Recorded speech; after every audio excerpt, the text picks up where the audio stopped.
পর দেশের বাজার পরিস্থিতি স্বাভাবিক রয়েছে। এর অর্থ এই বাজেট জনগণের কল্যাণের বাজেট, এই বাজেট দেশ এগিয়ে যাওয়ার বাজেট, এই বাজেট সুষম উন্নয়নের বাজেট, এই বাজেট 2021 সালের আয়ের দেশের মধ্যম আয়ের বাংলাদেশের মধ্যম আয়ের দেশের পরিণত হওয়ার বাজেট।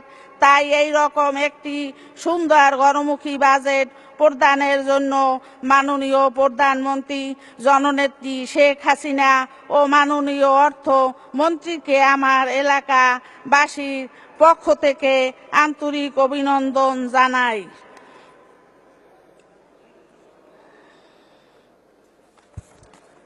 মাননীয় স্পিকার, দক্ষিণবঙ্গের মানুষের দীর্ঘদিনের স্বপ্ন পদ্মা সেতু নির্মাণ